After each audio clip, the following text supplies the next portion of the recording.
Whoop. Oh, something's wrong with my camera. 1 second, guys.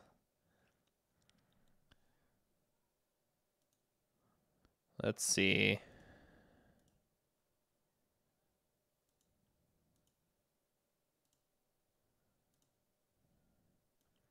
There we go.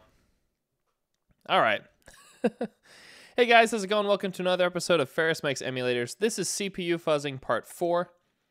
And I'm actually pretty excited because at the end of last week, there we go, found something that's actually pretty interesting with the hardware. And I've decided,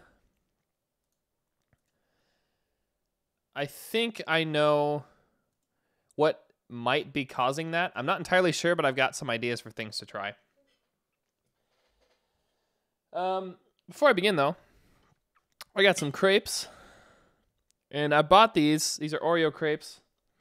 I bought them in celebration of a little event that happened today.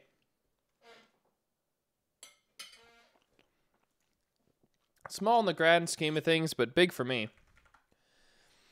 I got my first sub 20 second average of 50 solve on Rubik's Cubes today. And that was always my goal in cubing, was to get a sub 20 average. And particularly like an average of 50, because that's pretty representative. And it finally happened today. I did this right before I left work. And I'm super stoked about that. So I'm celebrating by eating a butt ton of sugar. And working on some emulator stuff. I think that's pretty cool. So I just wanted to share that. But I think it'll be okay to eat food on this stream as well, because we're going to be waiting a bit on some hardware tests. Ruby 00, yep, I'm done. No, totally not done. There's a lot of places where I know I can still improve. So that'll be really fun. But I'm super happy with that time. It's also not super fast either. But it's good for me. Anyway, what I wanted to dive in here and start looking at, let me pull up the right terminals.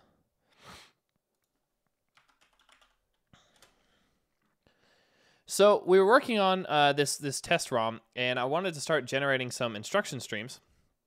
Before I got there, though, I added this register loading and register reading stuff. And as soon as I just added a couple instructions to test, I just did stuff like move 0 here and then add 0. And we already got differences in what the status word was running this on hardware versus running it in the emulator, which is really weird. But I did do some thinking about this. And what I actually think this is the particular instruction that we're using to read the status word.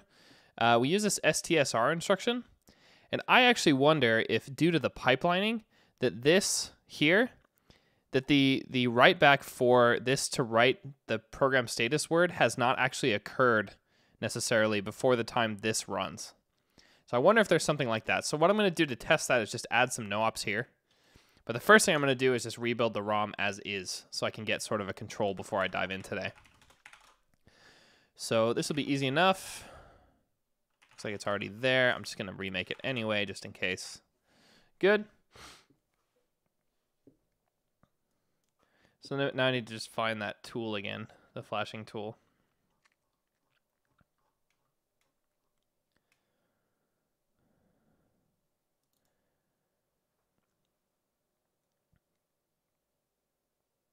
By the way, howdy guys in the chat.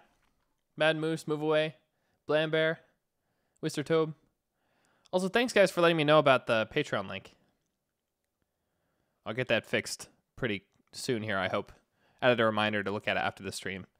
But I didn't fix it now because I went to the edit panel and I started typing in there and weird things happened. I'm like, I'm not going to deal with this now.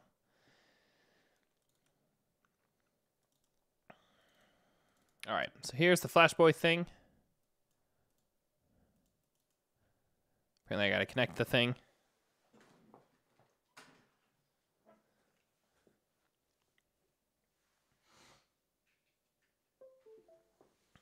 Yeah, Move Away. If I do that, I have to actually reverse engineer the protocol that this tool uses, because this GUI tool is the only thing I have to actually upload to hardware. But it might actually start being worth it to do something like that. or make flash.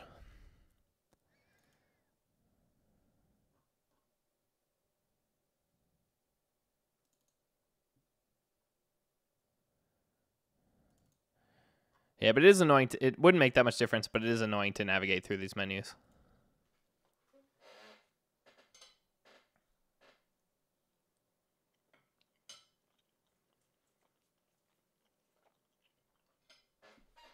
And up we go. Oh, I feel good.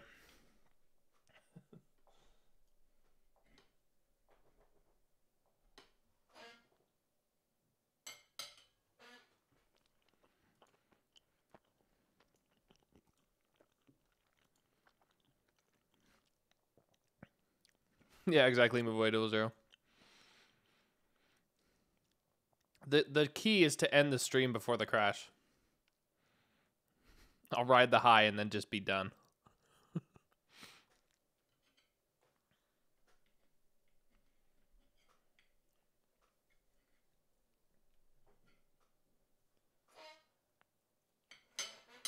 Okay, so this is our control.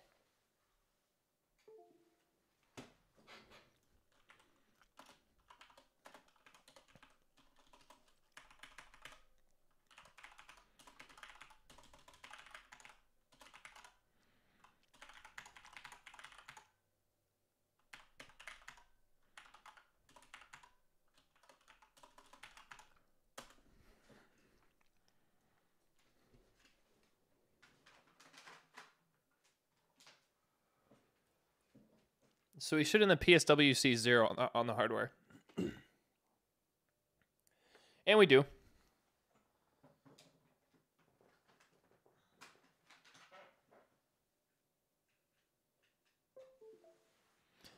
So now, let's go ahead and just add some no-ops. Super conservative here. It's only a 5-stage pipeline, so this much should definitely not be necessary. But just in case. Here, Ep.047.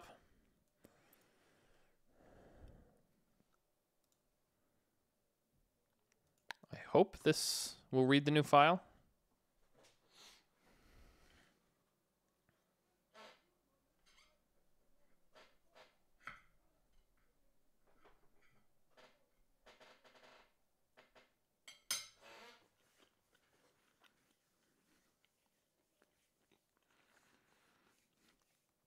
So if I'm right, then this will actually be a really good test. Because what that means is that I can randomly insert no-ops into the fuzzed instruction stream, which will just add some sort of timing differences. And that'll make finding a lot of these corner cases a lot more straightforward.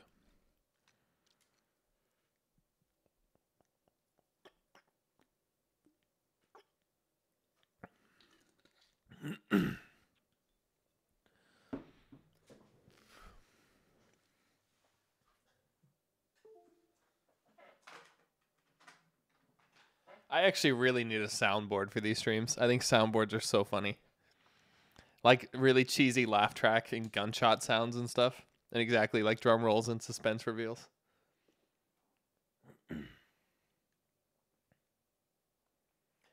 Okay, so the PSW here is 0.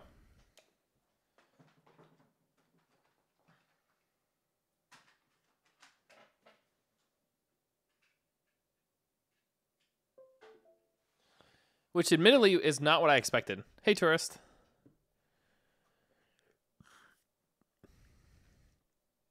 So I'm going to do a couple things here. In particular, I'm going to do a bunch of ops here just to be sure.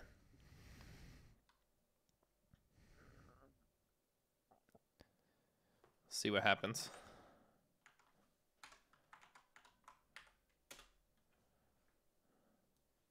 That should be the same.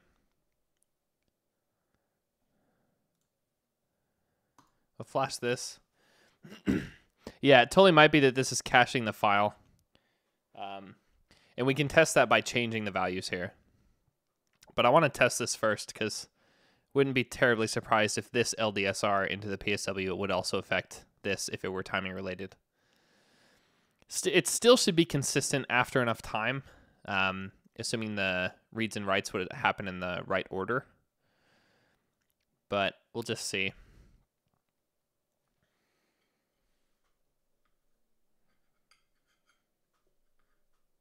If it is a hardware bug, that's so strange.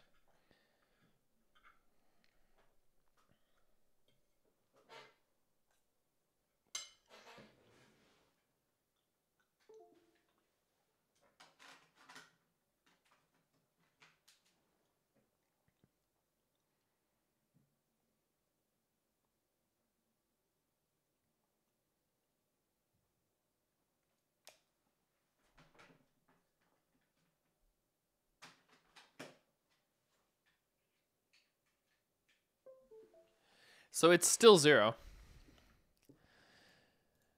So what I want to do here, I'm going to make this 5. Just to make sure that the Flashboy thing is using the right ROM here. So here we should get 0 for the PSW and 5 for GPR1. And hopefully the hardware matches that. But we'll see if it actually does.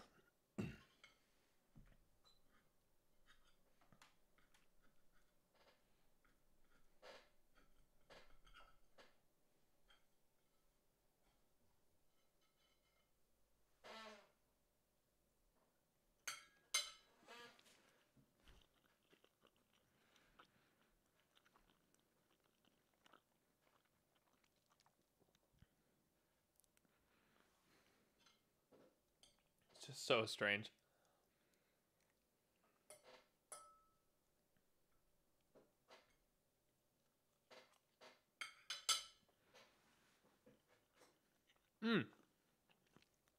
Before I forget, remind me to change the exception registers we use, by the way, and I'll explain why in a sec.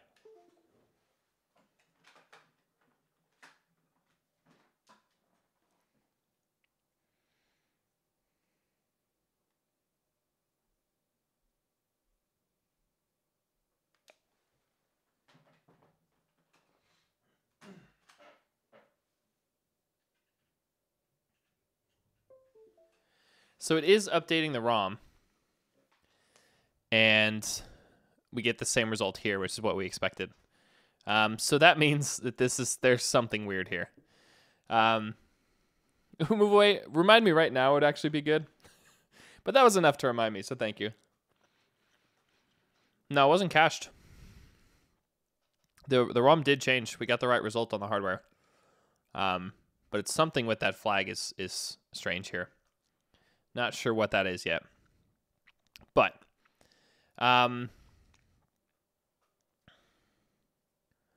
yeah, what I want to do really quick here, I wanted to change these. We use EIPC and FEPC to handle R31's value. And FEPC, and I wanted to change, we use EIPC here. I wanted to change that to be FPSW. The reason I want to do that is because when you set the PSW to 0, that actually still enables interrupts. So if an interrupt did interrupt this, for example, that would affect the value of those registers. I don't think it matters because we overwrite them anyway, but this will allow, not using those as intermediates here, will allow us to read that back out in the future if that's something we want the test to do. So I just want to do that before I forgot.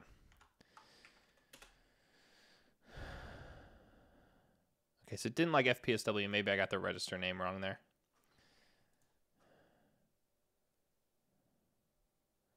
Hey, Drew2. Hey, Zakor.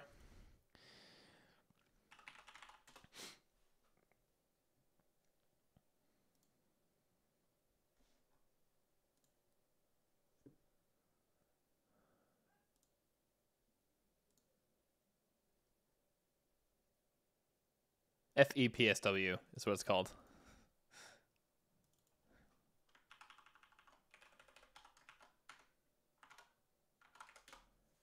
Hey, Dark Second. Yeah, so this is what... Why am I getting 0 here now?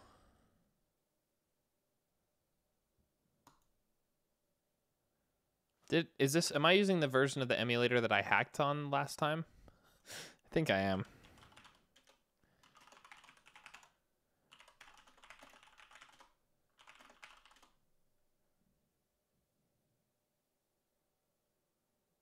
Yeah, I am.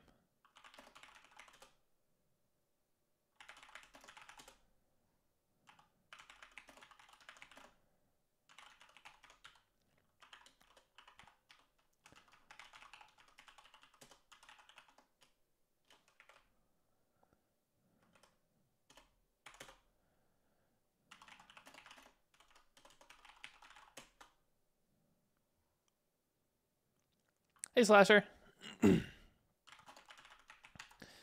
Yeah, I started a bit late, so you only really missed the first 10 minutes. And I also had kind of a long intro, so you only really missed the first 5.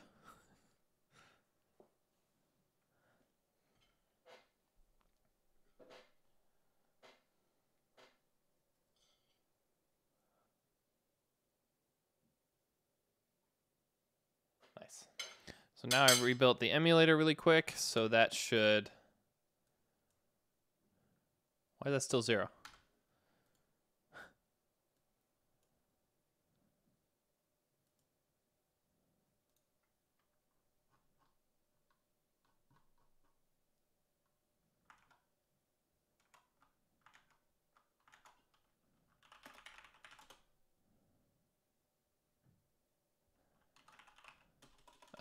What?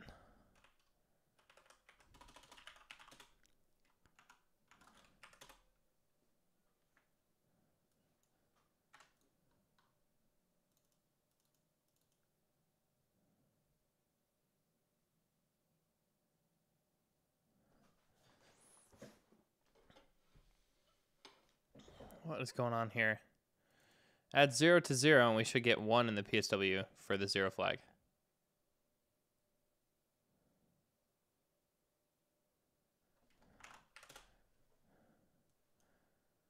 Why do we get 0 here?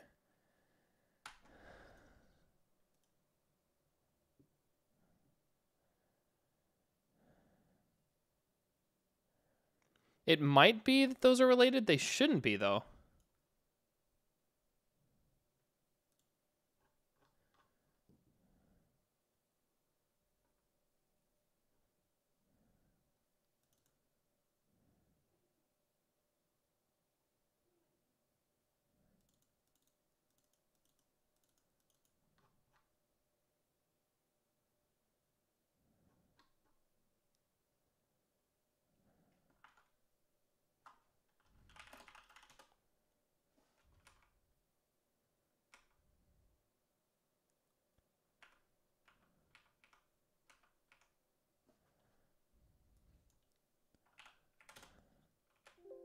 That's it. So it's just change those.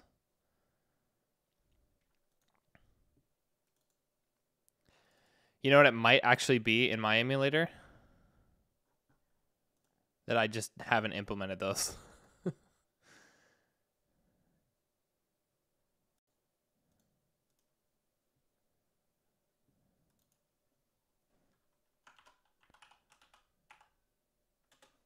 Right.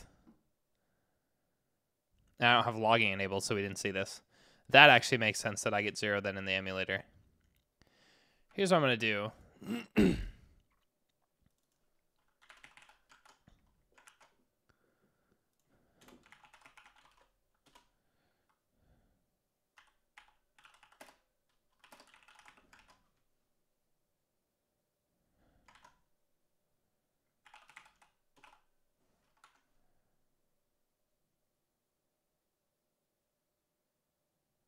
This one's actually fine to read it.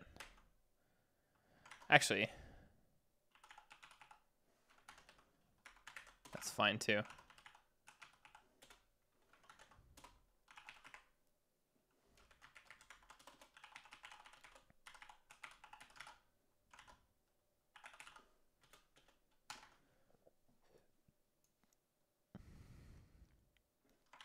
Actually,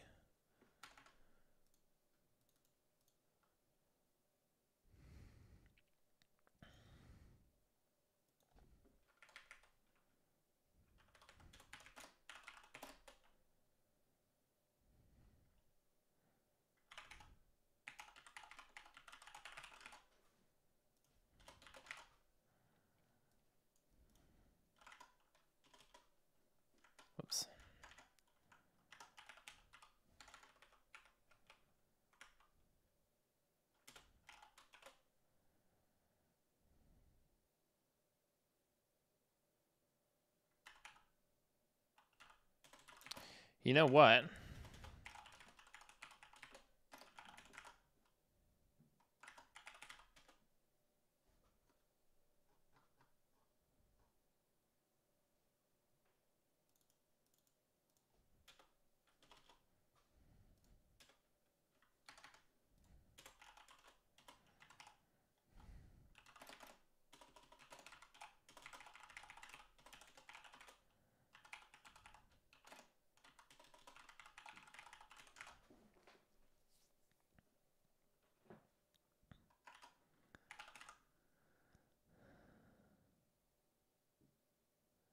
I wonder why I have this set up like this.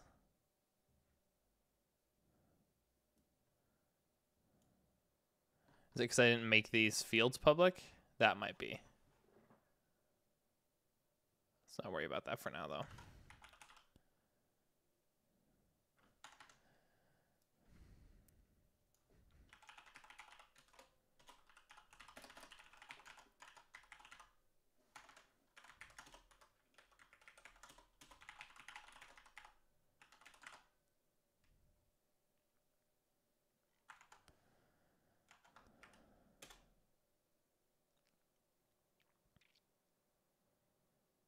That's a good thing I tested this.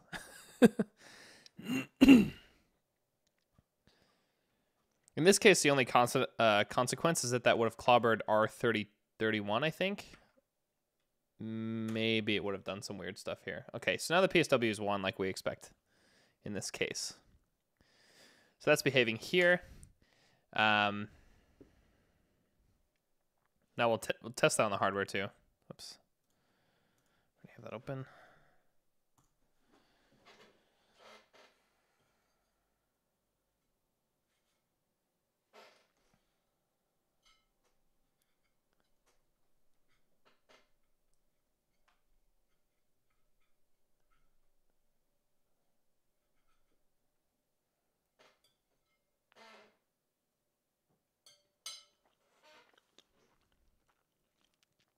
I think R31 being 0 is fine. I actually didn't add expected values for all those. So as long as it matches on the hardware, then it's good.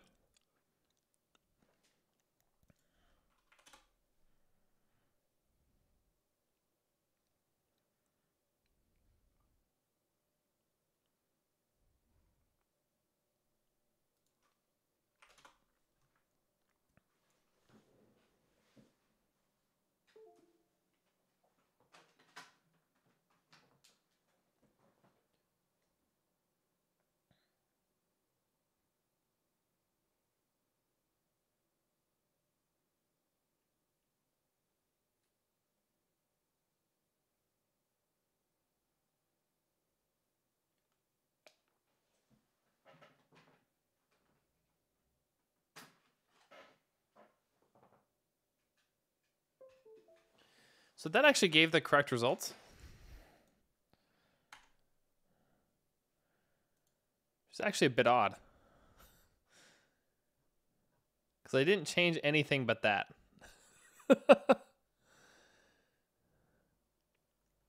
The reason I want to switch from EIPC is because eventually we may want the test to read EIPC in case we want to cause some exceptions.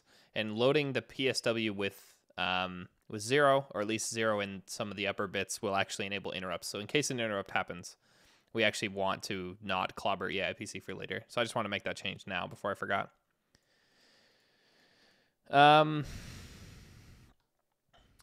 Okay, so this was kind of weird actually. Let's go ahead and remove these knops again.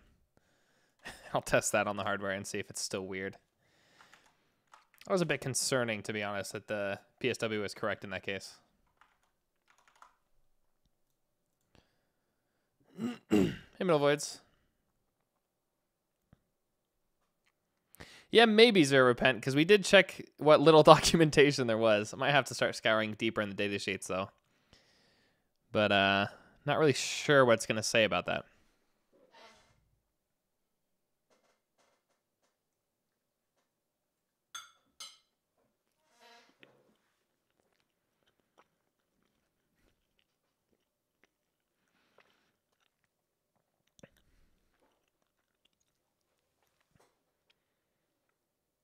Oh, you know what?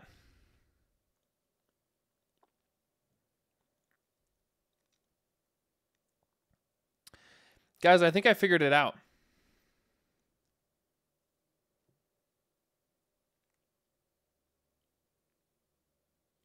Let me see if this works now on the hardware, and then I'll share what I think it is. And then I've got a test that'll prove it.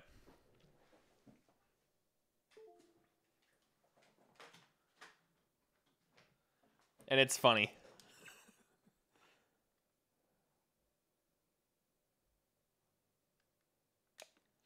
Okay, so now the result on hardware is correct.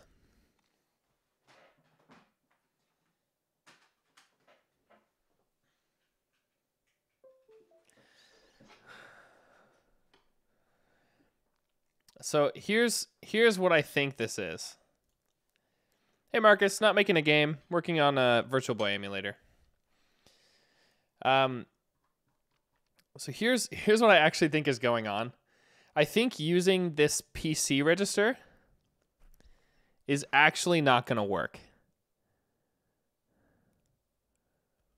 And here's why I think that is. On the V810, which is what the CPU uses, instructions are always 16 or 32 bits long. So in the case that they're 16 bits long,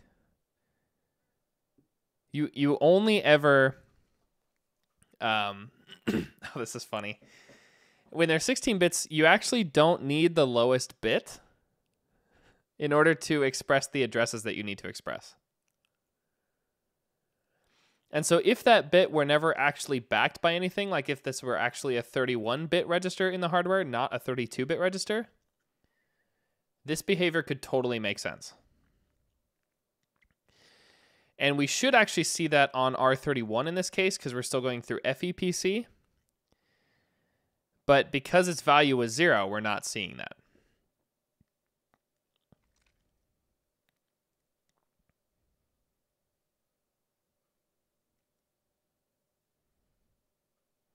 That's what I think is happening here. And in fact, if I go in our V810 code,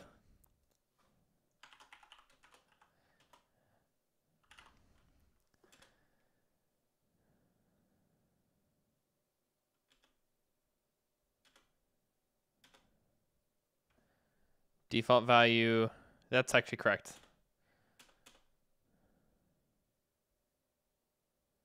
So NextPC always adds 2 here.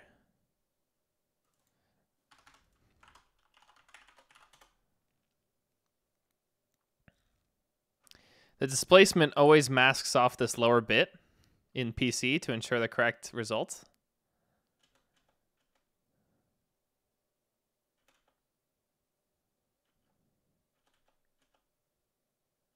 Yeah, I always mask that here.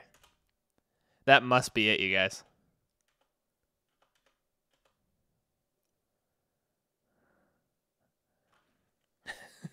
It actually wouldn't be that weird. It would be an optimization at the silicon level. So that's what I think it is. So if that were the case, then there's a very easy way to test this. If we load R1 with all Fs, right? And then we're going to load R1 into FEPC. And then we're going to store FEPC back into R1. R1 should actually be all Fs except an E at the end. That will be wrong in my emulator, so we'll get all Fs here. And if we get an E in the last position here on the hardware, that's totally what's happening. Which is really disappointing, actually, because I thought we uncovered something interesting. But this would actually make a lot of sense. And it would still be uncovering something. So that's helpful. We can test this with FEPC and EIPC as well. And they should both have that same behavior.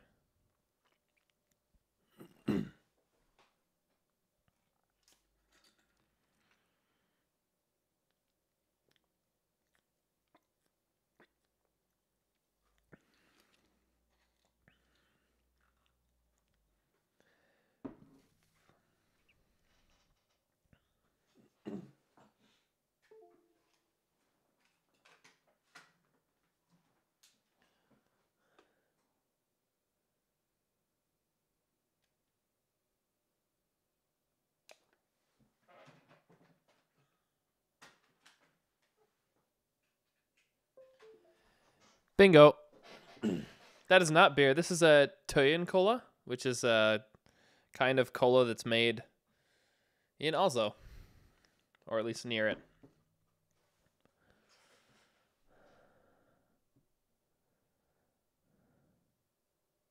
Nice, Repnob.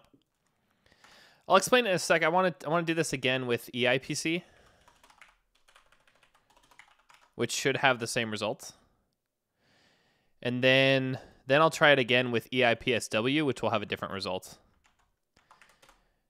And then we can very easily implement this in the emulator as well.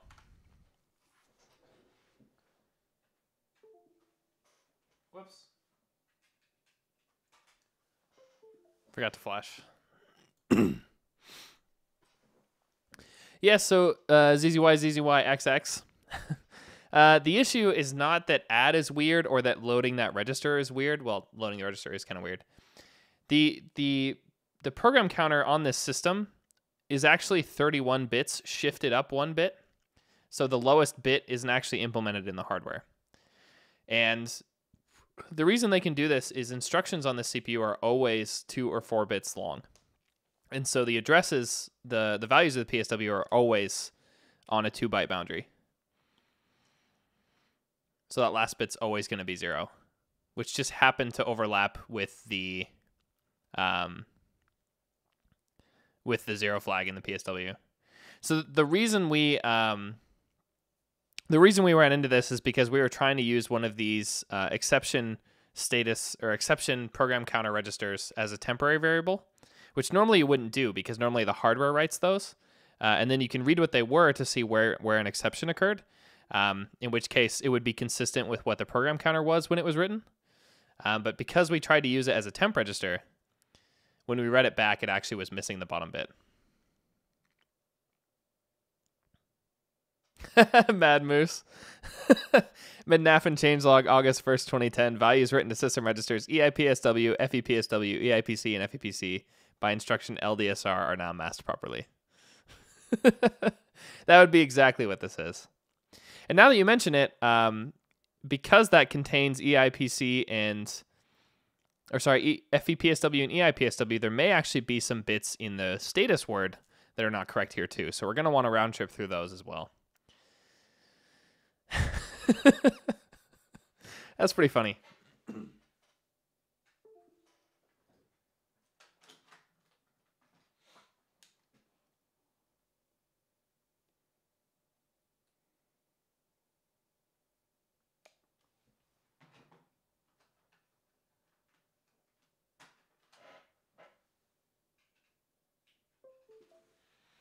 So yeah, that was correct. Now, really quick here in our emulator, I'm actually going to fix this because it's going to be really easy.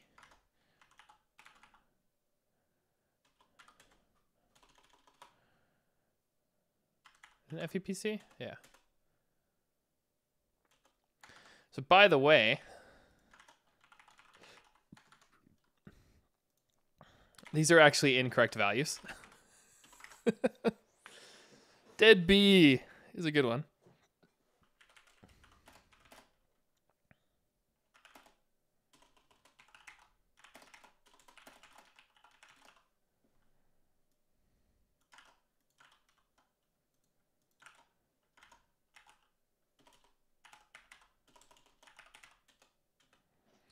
So EIPC, when we read the values, it's going to be fine.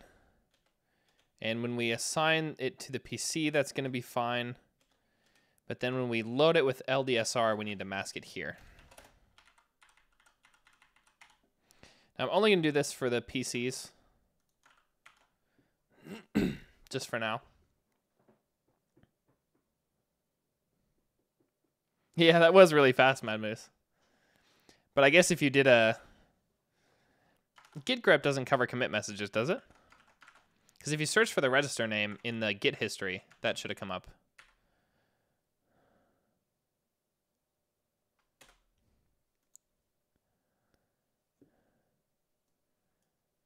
So that didn't... Oh yeah, I need to rebuild the emulator.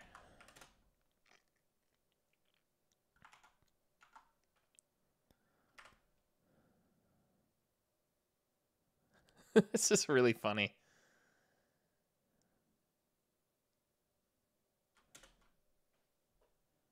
Ah, Mad Moose, you should actually totally be on my whitelist. Let me fix that really quick. Sorry about that.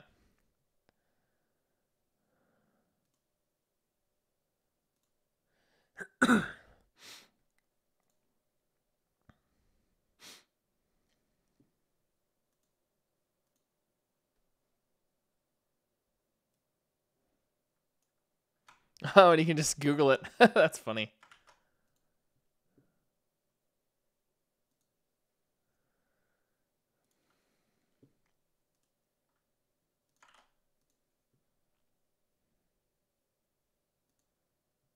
There, now you should be on my whitelist. But yeah, so now this behaves correctly. And just as another quick test, I'm just going to change this to FEPC. Just run it in the emulator here. And that behaves correctly. So I'm going to commit that, actually. That's so funny, you guys.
I don't think that extra bit would have caused issues on the actual ROMs. In fact, I think, like we saw with some of the other emulators, it didn't seem to affect anything because we saw that they also had the same difference against the hardware. But also when I ran this test, yeah, the other emulators had the same result as our emulator. They were wrong in the same way, but they still will run other games. It might actually have something to do with that, but I'm not convinced. But now what this makes me want to do is test the status word registers. So I think it's EIPSW and FEPSW. So we'll just do the same thing. We'll just put all Fs into there and see what comes out, and then we'll see which bits are not implemented. Because it's probably the same thing. So here we're going to get all Fs again. And actually, here's a cool thing about this, by the way.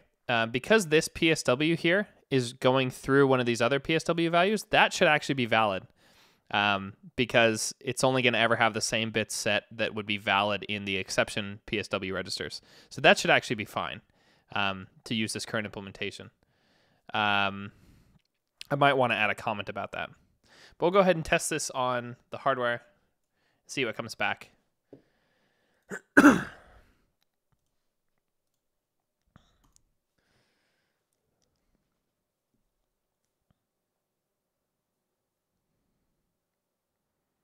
What editor is that? Oh, I was just editing it in the terminal.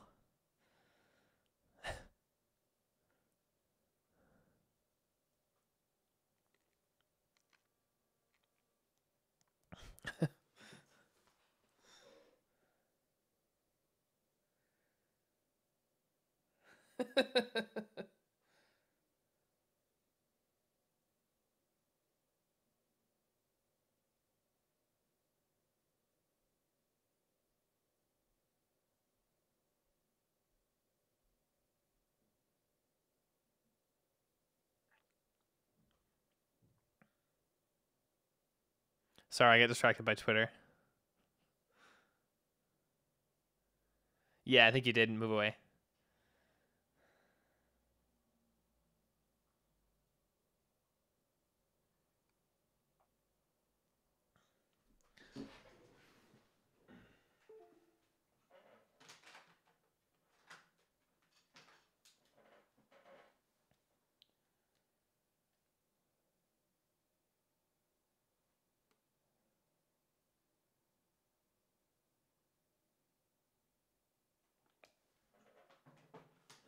Yeah, there's a lot of bits missing there.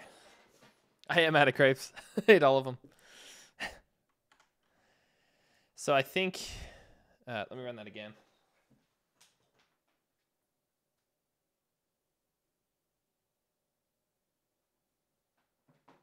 Yeah. So the mask there.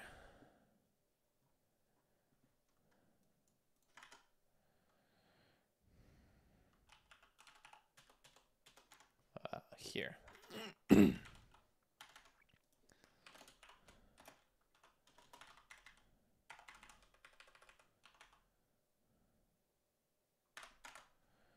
It seems to be this mask, FF3FF.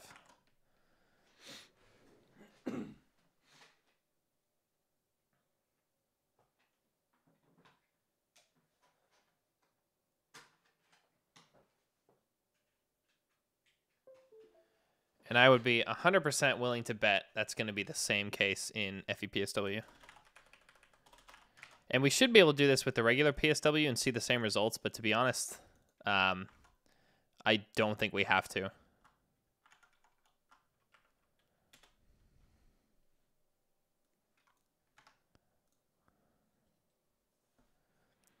The FF3FF is just what it says on the hardware. When I put all Fs into one of these registers and I read it back out, I get that bit mask.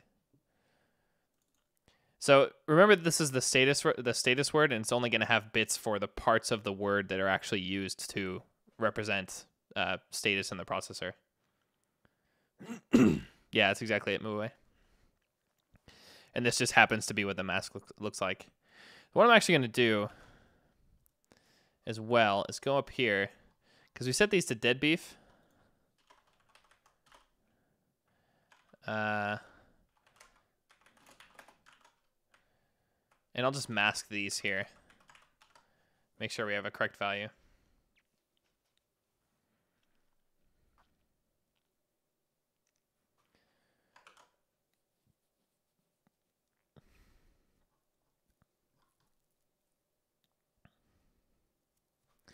And we should see the same thing if we do the regular PSW. Although we should actually get that just from this. There's our F. There's another F. This should be 3, which is good because 1011 is missing, and then we'll see another F here. So this is actually correct. And then there's the mask level with the top bits. That I actually would have suspected would have been part of this. Oh, no, that's the other F. We have F, F, 3 here, F, F. So that's actually correct.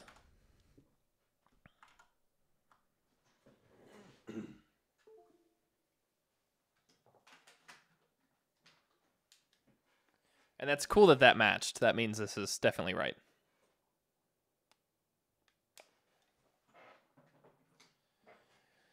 And that also means it's going to be safe to store out the PSW through that, which is also really cool.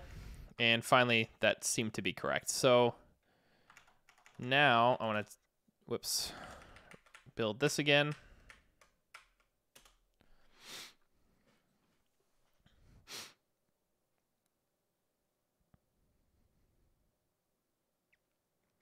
I'm guessing no games will be affected by this, to be honest. This isn't a register that you would use for random storage like this. So I don't expect this to fix anything. But this does fix our emulator here to have this mask.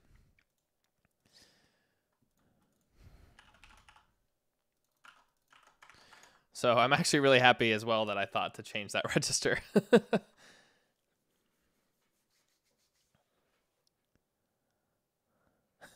Yeah, I used it for random storage, but I don't think the games will.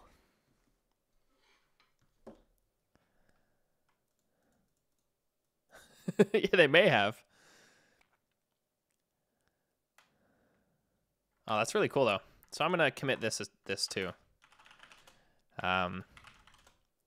So I mean, this is really cool because I'm happy that I figured this out. At the same time, I'm a little bit disappointed that it wasn't something more interesting.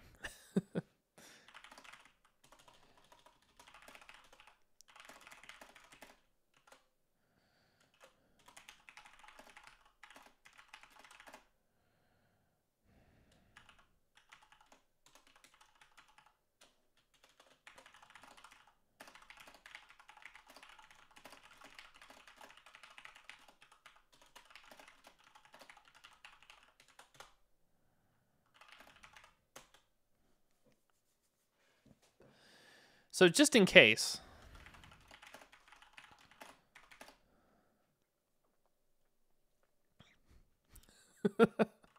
that'd be really funny.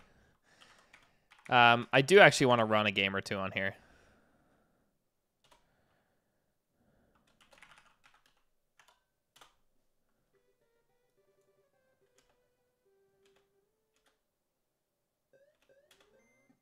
Yeah, that's still bugs.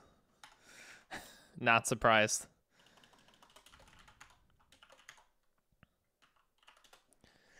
It was actually really cool, by the way, testing this in a couple other emulators to see how broken they are. Like this whole intro sequence just ate shit in Reality Boy. But my emulator totally gets it right.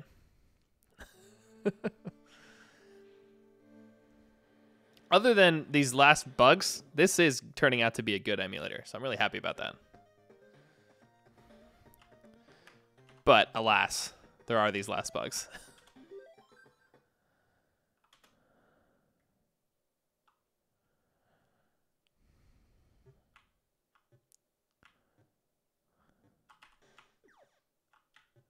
Yeah, see how those lasers don't show up until they're like past here? Including my lasers. Still don't know what that is. And going through the game code by hand is just so difficult.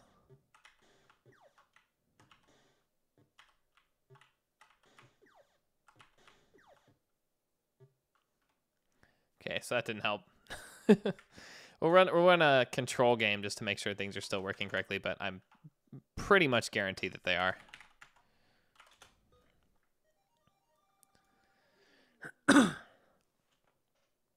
Slater up and up.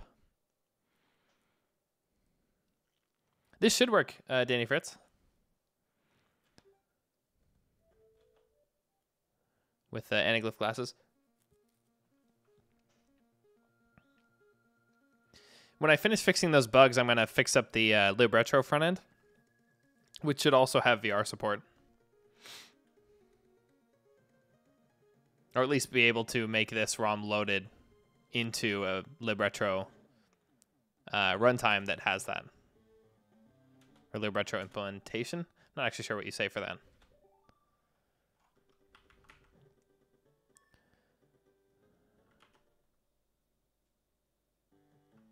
We'll do one more.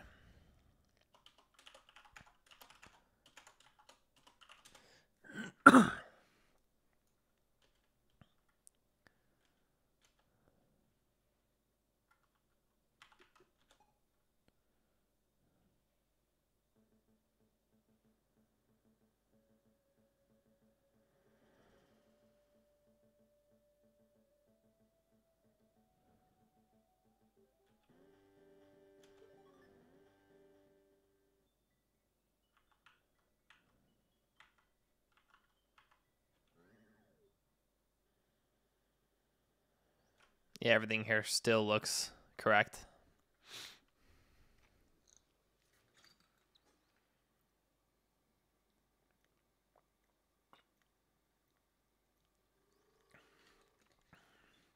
It really is, Mad Moose.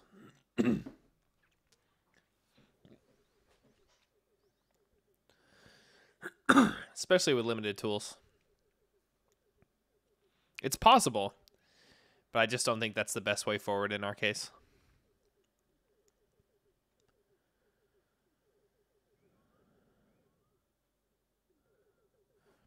I will, just for the hell of it, try one of these.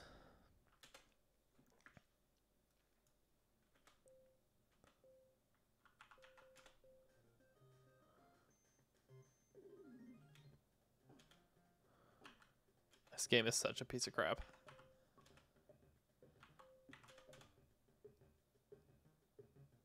Yeah, this is one of the bugs in this game.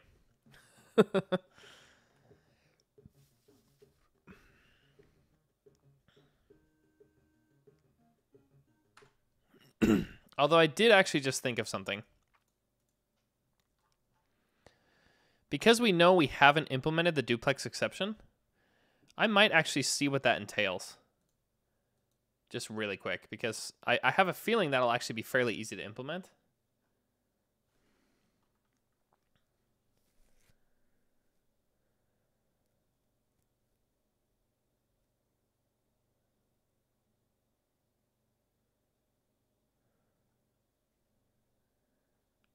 And if on the off chance that that was what was going on here, which could happen under normal operation, it's at least something I know that we're missing that would cause some weird behavior in some circumstances. So I might actually look into that here, just while we're digging into this. So when an exception or interrupt occurs, the contents of the PC and PSW are stored into the status saving registers so the program flow can continue after the exception or interrupt is handled. Under normal circumstances, only EIPC and EIPSW are needed, because that's what just stores that state away. If an exception is already being processed when another exception occurs, which under normal circumstances should only happen because of an interrupt, a duplex exception occurs and is processed like a non-maskable interrupt. In this case, FEPC and FEPSW are used as well to allow returning to the handler of the first exception. If a non-maskable interrupt occurs on its own outside the context of a duplex exception, then only FEPC and FEPSW are used, and they will return to the program. It seems weird that it's FEPC and FEPSW. But if I recall correctly, I don't think there are non-maskable interrupts on the Virtual Boy.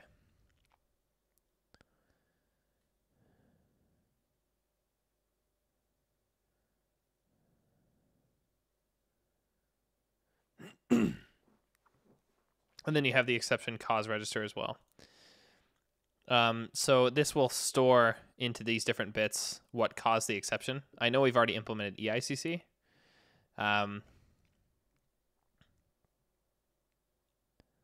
Exception codes are 16-bit, and the source of the exception is stored into EIR.EICC or ECR.EICC. In the event of a duplex exception, the code for the second exception that occurred is transferred to ECR.FECC. Duplex exceptions can be detected by the NMI handler by checking whether the EP flag is set in PSW. This can be accomplished via STSR.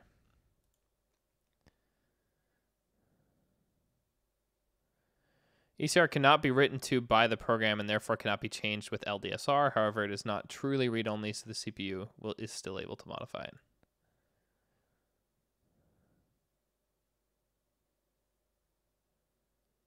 I think he's just saying you can't access it via LDSR. But the CPU is changing the values here. There's also an address trap, and I just would really doubt that that would be something we'd have to worry about in this case. But I actually want to consult another doc on this, because it's been a while since I looked at this.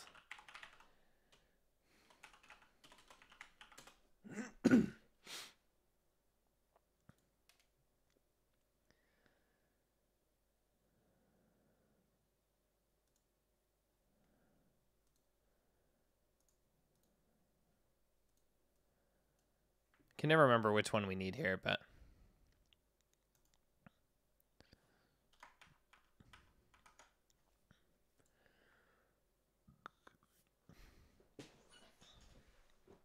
system registers control the status of the processor.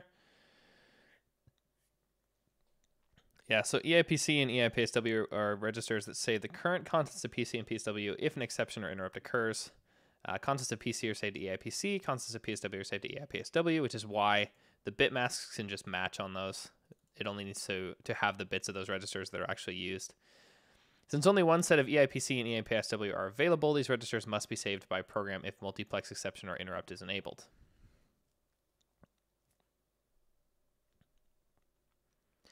Bits 0 of the EPC and bits 31 through 20, 11, and 10 of EIPSW are fixed to 0.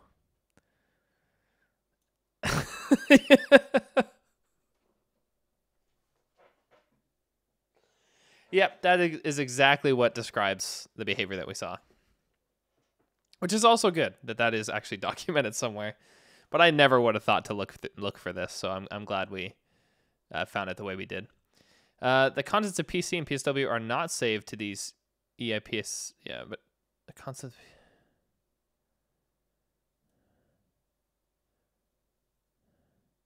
Oh yeah, or saved to this if an exception occurs while the EP bit of the PSW is set, or when NMI occurs.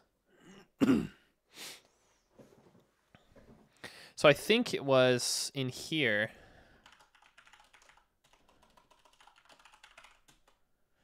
So I have request interrupt, enter exception, and return from exception. Yeah, it's a really weird way of wording that. I'm guessing this document went through a few rounds of translation, was originally written in Japanese, because this is from NEC.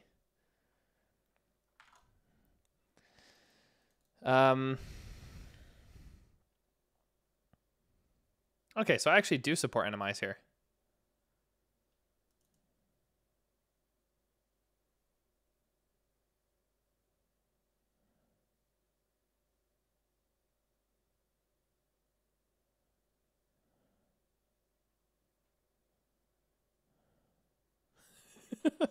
It probably is possible to word that worse.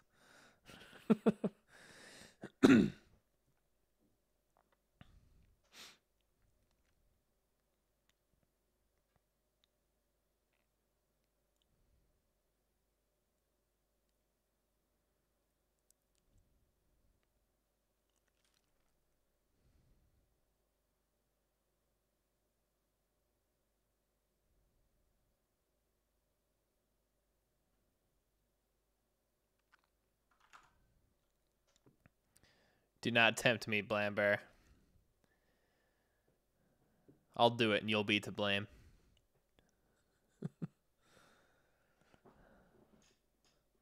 I hope it would.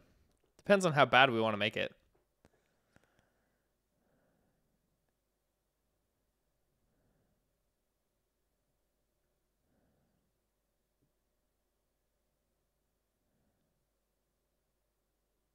Yeah, here's the other mask for these ones. You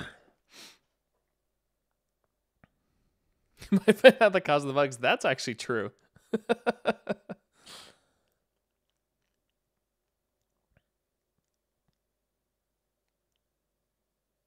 Yeah, that would work.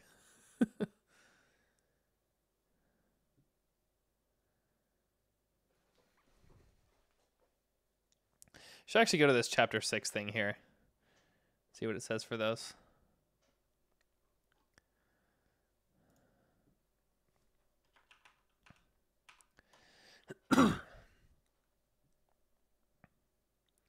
There's a little difference between the interrupt and exception in terms of flow, but the interrupt takes precedence over the exception.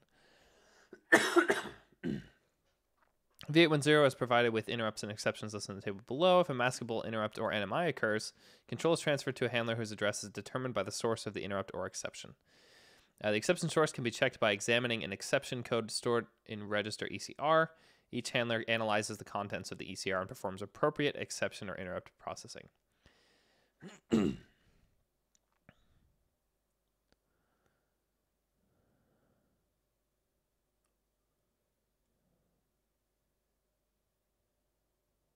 Yeah, so it does mention these different things for interrupt and exceptions in which take precedence. I don't think NMI is connected in the Virtual Boy. Reset's not going to happen except for on startup, and then these other interrupts here. I also don't think we have to worry. Yes, we do have to worry about these.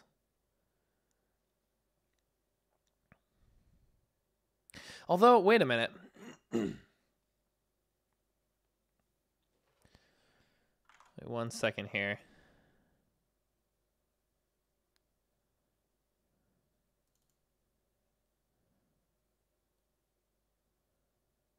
Right, so we could actually get a duplex exception here from the hardware.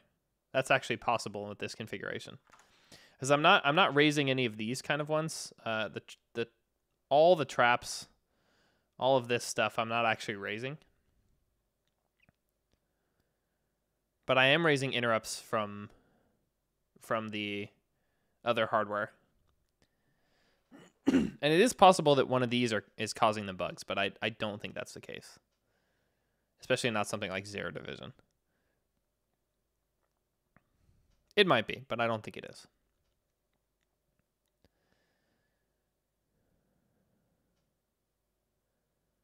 And the nice thing is, after setting up some of this test framework, that stuff will be easy to test if we decide that that's the best way to move forward.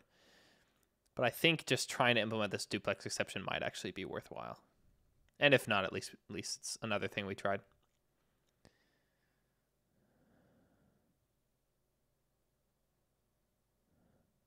So it does say the interrupt takes precedence over the exception. I'm not actually going to worry about that note yet. But we'll see.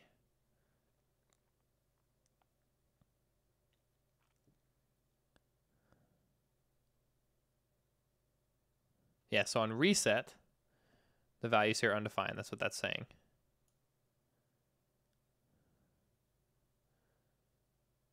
These are instructions that can be aborted mid-interrupt.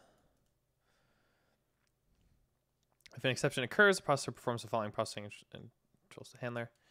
If the NP of the PSW has already been set, proceeds to fatal exception processing. Right now, I think I early out. If the EP of the PSW has already been set, proceeds to duplex exception.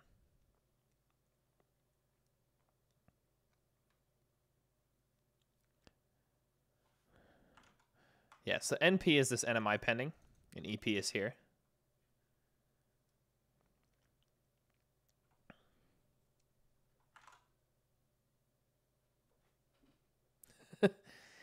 Danish is fine to read.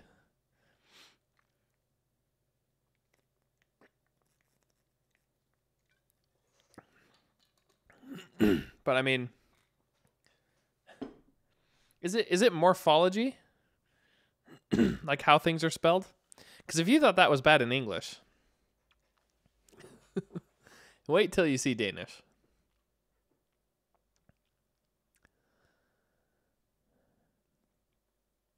Norwegian is Danish with typos. That's totally how I see Danish. It's Norwegian with typos.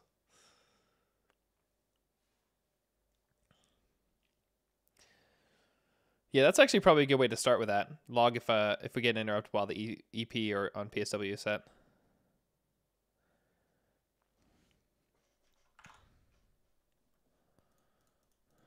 Cameloso. Easily the best Uti Verhaga sketch. Yeah,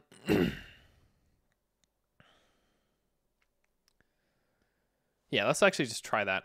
So I only ever do this with request interrupt, and I think inner exception is only used here.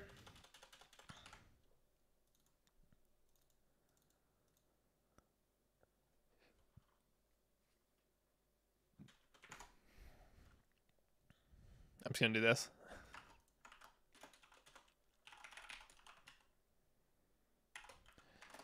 Ruh-roh.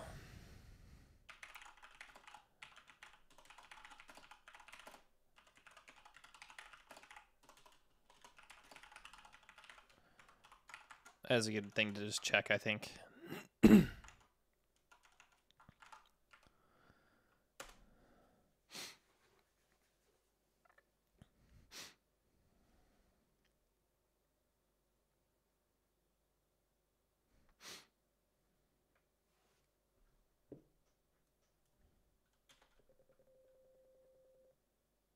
Really?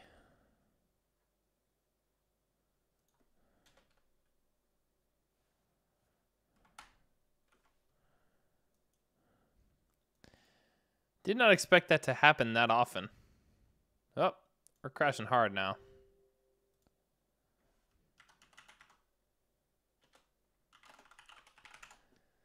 But I think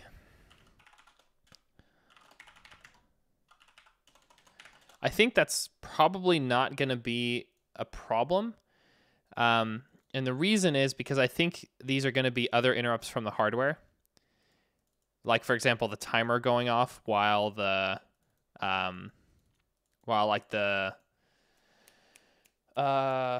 VIP is handling an interrupt, in which case it would have been caught here.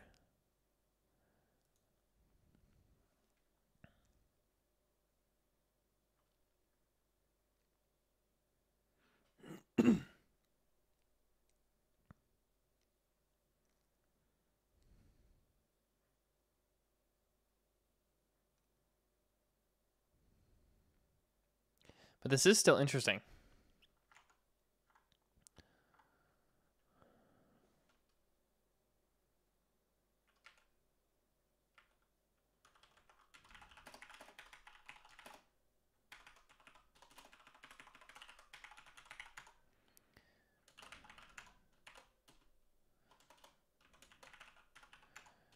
I'm guessing if this happens at all, it's going to actually be fairly normal. Or not.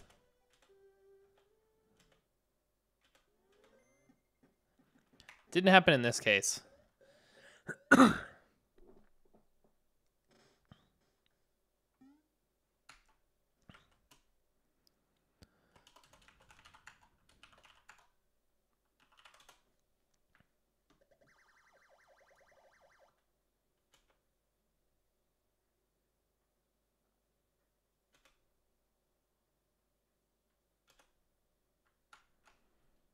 That's probably a good idea.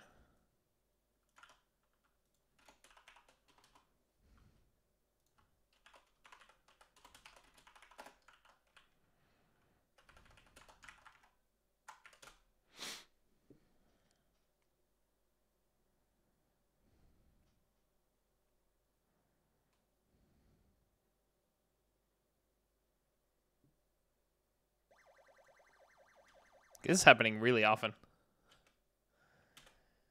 Not yet, Zagjev. Still working on it.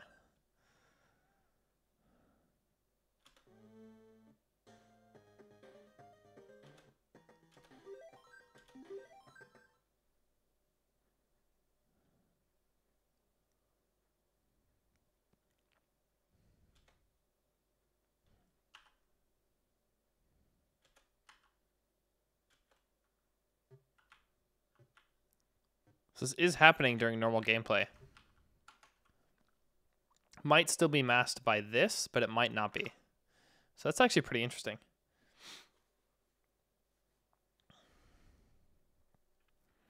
Rust does. I don't know if it's unstable. And I think you have to enable it with a flag right now. I think you have to do cargo incremental is 1, and then it should do that. Maybe it's worth trying. I mean, here we're changing the core, which has to build a couple projects anyway, but maybe it helps those. But anyway.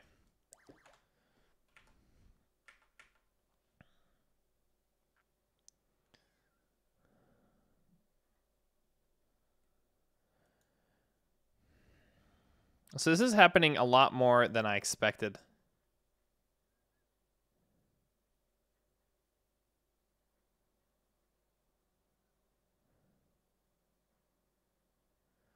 I'm also going to do this here, just because I want to see this.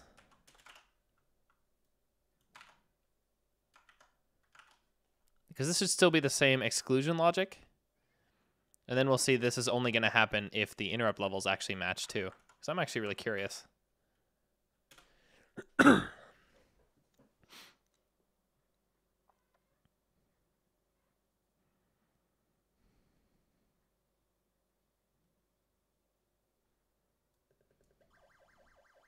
So here it stopped happening.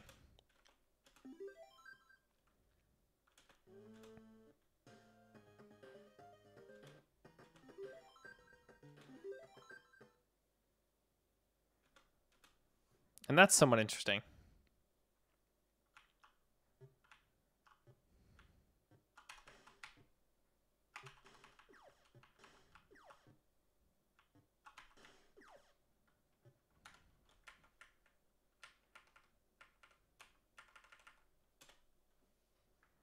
Yeah, it stopped happening here too.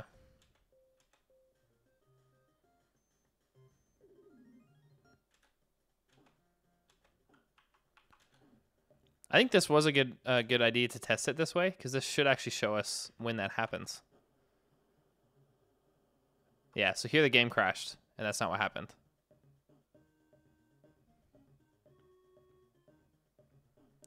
Very interesting.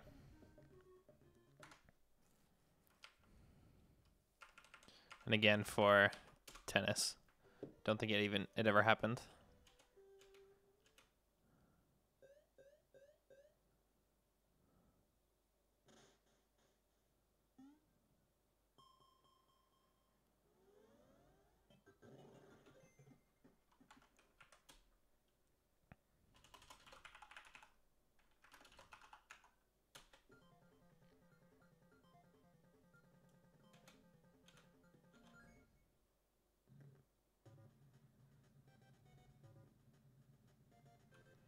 This is interesting.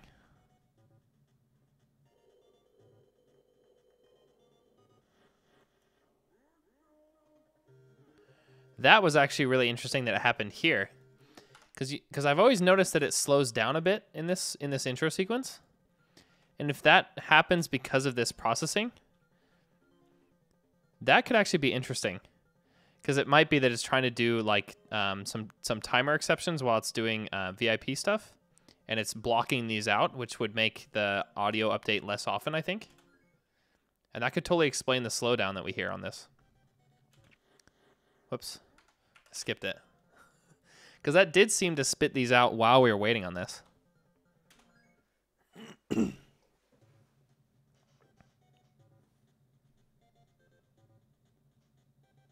Oh, look how consistent that is.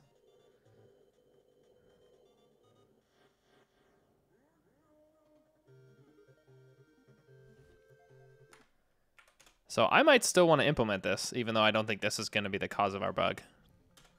Just while we're here.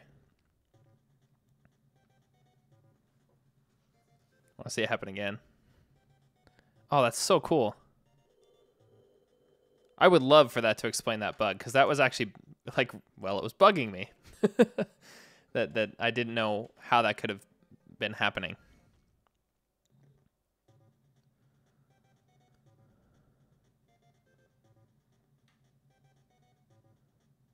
Oh, that's super interesting.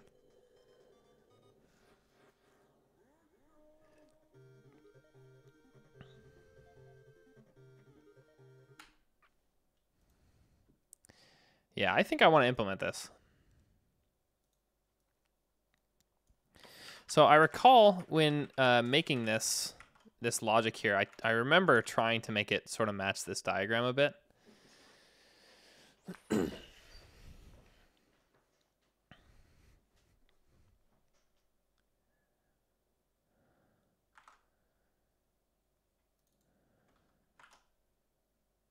So first of all, actually, we should have a separate one for this.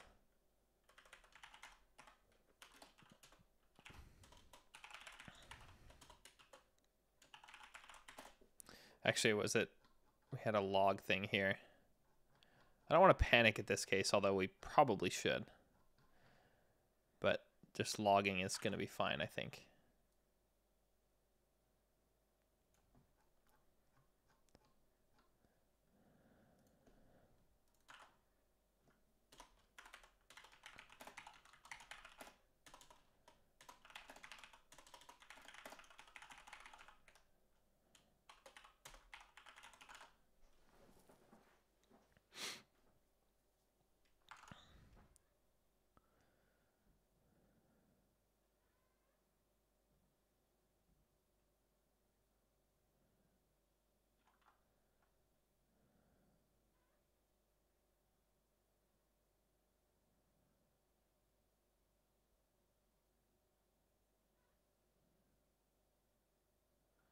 Yeah, and the duplex exception has its own handler.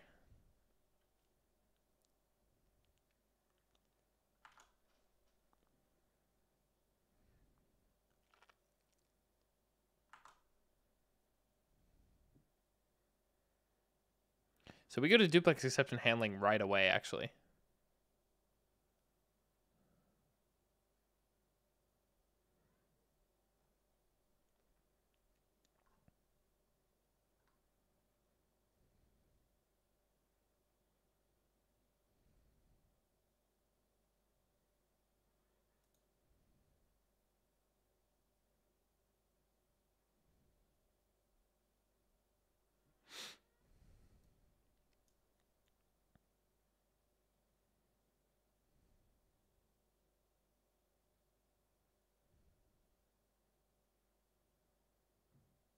clears the AE bit. Which one was that?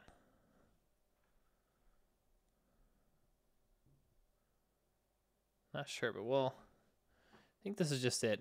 If the EP is already set here. Oh, these get through all the time, don't they then?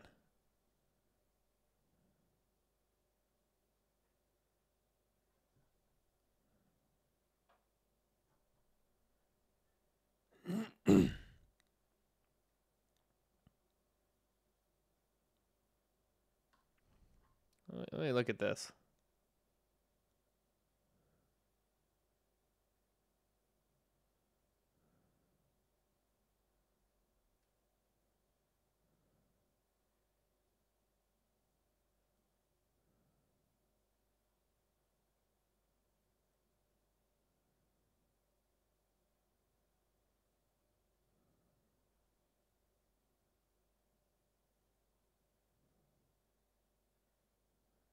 It's just masked by all of these.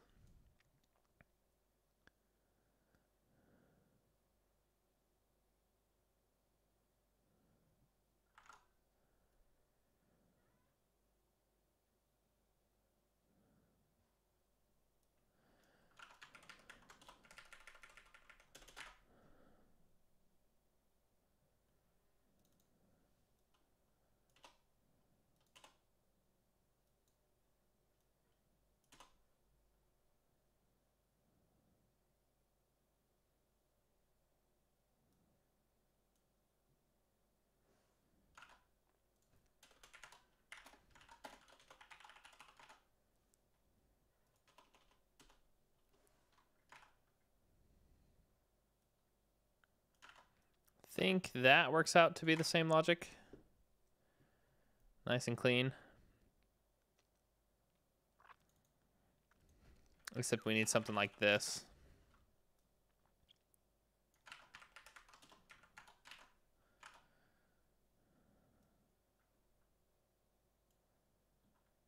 And then this becomes...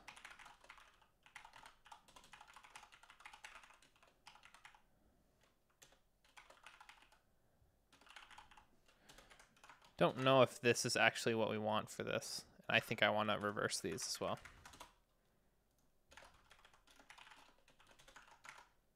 Although, actually, this better matches the diagram.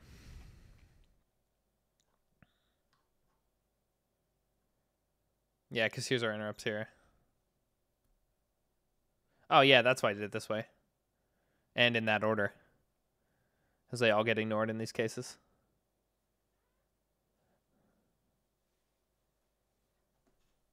The A bit, exactly.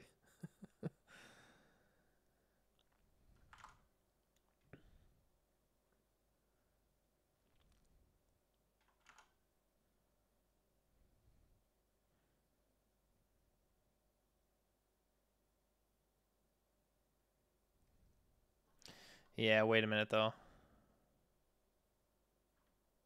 Because I think I only have maskable interrupts.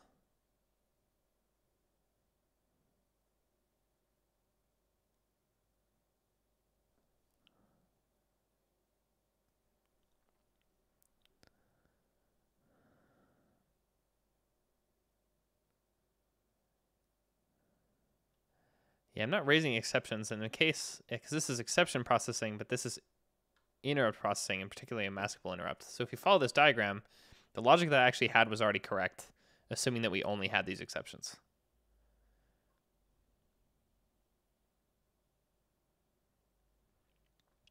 So I actually think the logic we had was fine. And I think I'm mixing these up, because this is request interrupt. I might rename that to request maskable interrupt. But I think these are different enough that I think what we had was correct. And then those little pauses, they might actually still happen on hardware. I don't think I tested that.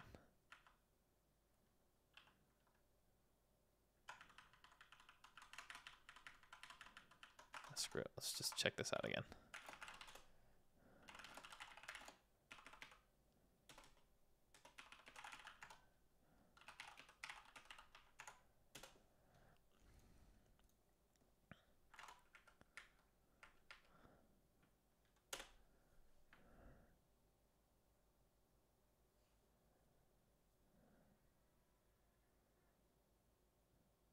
Because in that case, those would actually be ignored according to this diagram.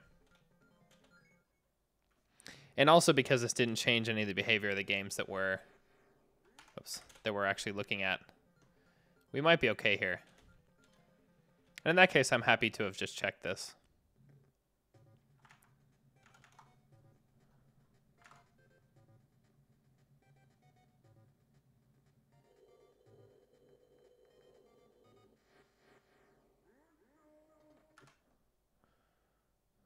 And the returning stuff is the same. So this would be a problem if we start implementing float exceptions.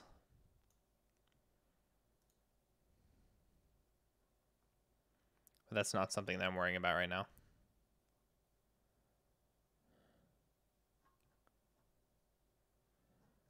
Okay. All right. So actually, I think this may have been a little bit of a distraction, but that's okay. I'd rather know about this stuff. In any case, we did find this stuff, which is nice.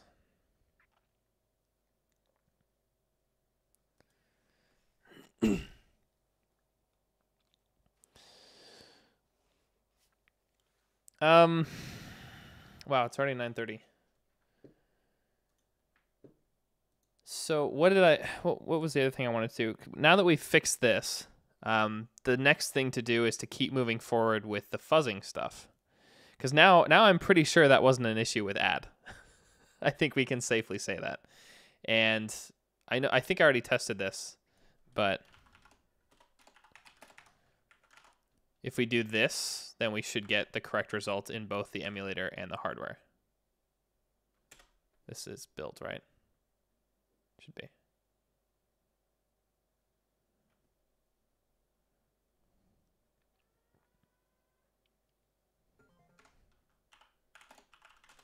Yeah.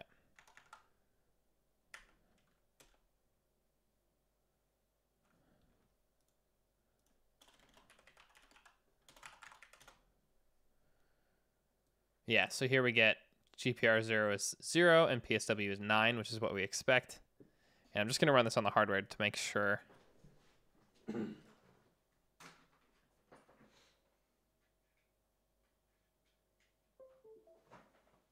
Because that was the original test that we discovered this with.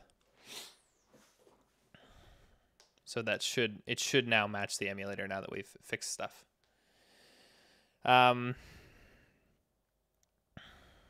So that should help. And then the next step is to actually start generating some random instructions. But given that it's already 9:30, I'm probably going to cut the stream off after this test, assuming everything works.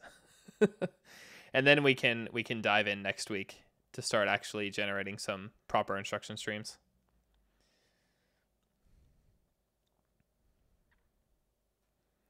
All of this was necessary anyway to set up the test bench and make sure everything was working correctly. So I'm actually happy with that we ran into these bugs now.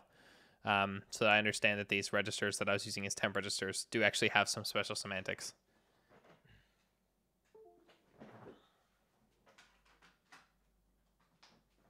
Plus, we got some additional implementation details for those registers, which is really nice.